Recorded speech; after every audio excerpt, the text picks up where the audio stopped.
Well, the last few weeks, we've been spending a lot of time at Sarah's grandparents' house.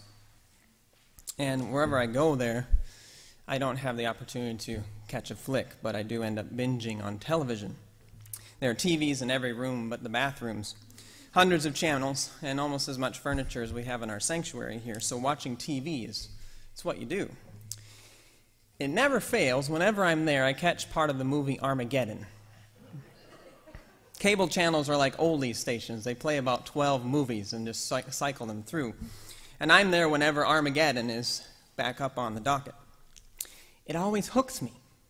Each time I say, oh, I'm not going to watch this, but before I can change the channel, I think, but it's Bruce Willis.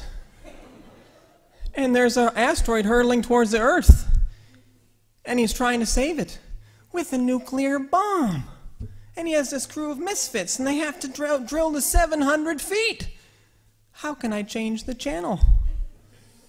And so I sit there watching 5 minutes of movie followed by 10 minutes of commercials for the next 6 hours until I get to the end of the movie, and Bruce Willis has just decided that he'll have to stay on the asteroid because he can't remote detonate this bomb. And he has to say goodbye to his daughter, who's back on Earth, via satellite link. And I tell myself each time, okay, this time I'm not going to cry. It's Bruce Willis. It's embarrassing. But then the tears well up on my eyelids. He's saving the world. And she's proud and she's sad. It's such a mixture of emotions. Where are the tissues? Well, we're nearing the end of the church year.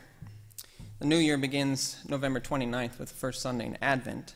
And at the end of the church year, we focus on our hopes for the fulfillment of God's purposes and God's promises, for the ultimate restoration and redemption of everything. And to do this, we read passages from our scriptures that speak of end times, of the end of the world. And these passages can be just as confusing and bewildering as any Bruce Willis movie. The lectionary leads us through passages like this short snippet from a vision at the end of the book of Daniel. There shall be a time of anguish such as has never occurred, this passage says. But at that time your people shall be delivered, everyone who is found written in the book. Many of those who sleep in the dust of the earth shall awake, some to everlasting life, and some to shame and everlasting contempt. Where's this book? How do I make sure my name's written in this book? Because many of those who sleep will awake, and I want to be one of the many, and I've had enough of shame and contempt, so I want to make sure I'm going the right direction, you know? Lots at stake here. I think this is what we're used to from end times passages, or any discussion of the end times in our culture. We're used to people trying to frighten us. Unless you repent, you're going to hell, says the street preacher. When the rapture comes, you'll be left behind. You'll just be walking around all alone, dodging piles of clothes that are left on the ground, because those are the people that have been whisked away, unless you accept Jesus into your heart. Then our first question after that is, do you know where you'll spend eternity, like the bumper sticker? Now, this passage from Daniel seems to support that sort of tactic. And we're motivated by fear through this, unless we're immediately outraged by the idea that God would exclude some on the basis of what someone believes, and then we're angry rather than fearful. But usually this is how we understand these sorts of passages. But I'll suggest that this isn't an accurate understanding.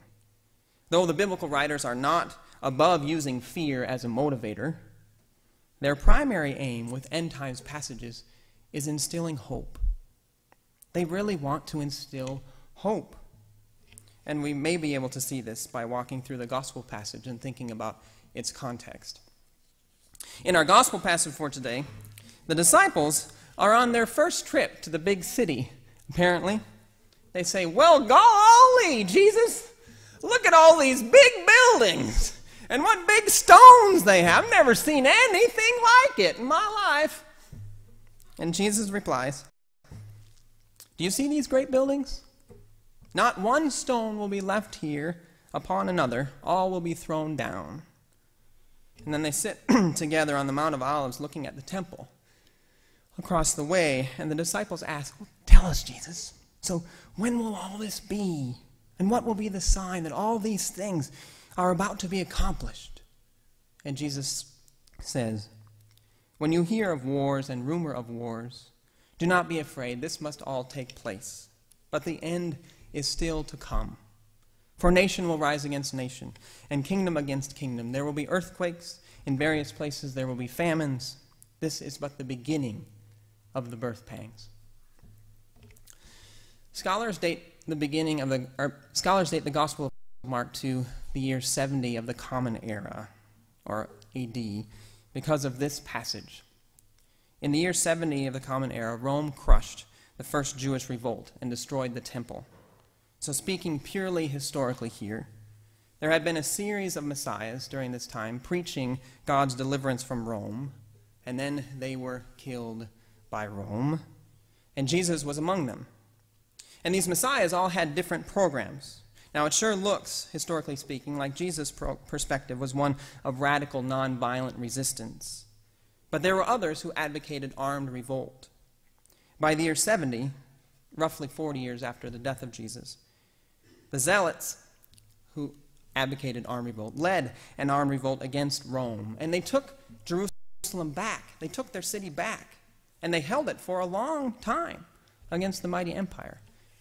But it was still a fool's errand, because all Rome had to do was send a messenger back up to Rome, and then they started marching their soldiers back down, and they crushed the rebellion once they arrived.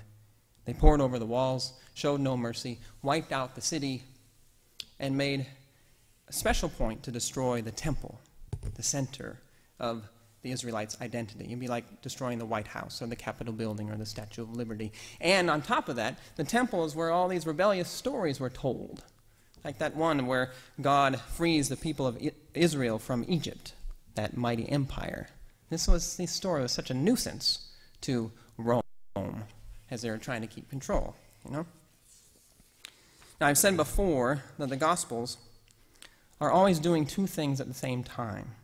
They are telling the story of who Jesus was, but the writers are also speaking through Jesus to address important issues of their time and place, just like a sermon interprets the Bible and tries to address issues of our time and place. Now, with the failed revolt, Rome reasserting its power and reducing the temple to rubble as the backdrop, now listen to this passage from the Gospel of Mark again.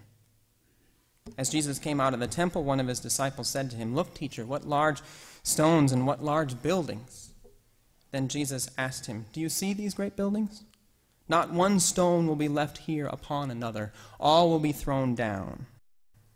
When he was sitting on the Mount of Olives opposite the temple, Peter, James, and John, and Andrew asked him privately, "Tell us, when will this be? And what will be the sign that all these things will be accomplished?" Then Jesus began to say to them, "Beware that no one leads you astray. Many will come in my name and say, 'I am he,' and they will lead many astray. When you hear wars and rumor of wars, do not be alarmed. This must take place, but the end is still to come. For nation will rise against nation, and kingdom against kingdom. There will be earthquakes in various places. There will be famines. This is but the beginning of the birth pangs." So in the first century, the Israelites believed that God was going to turn the world upside down and make things right, throw the oppressors off their backs, and restore Israel and restore everything to the way God wanted it to be. And those who followed Jesus were proclaiming that this cleanup of the world had started with the resurrection. Now imagine the confusion and the disappointment when a promising revolt had been crushed and Rome had destroyed the city and the temple and tightened its grip. It sure seemed like things were going well, like they were making progress, like God was on their side, but now they were worse off than they were before. The people must have been absolutely devastated. So how does the Gospel of Mark respond to this situation? With hope. A little bit of correction too, but primarily the aim is hope.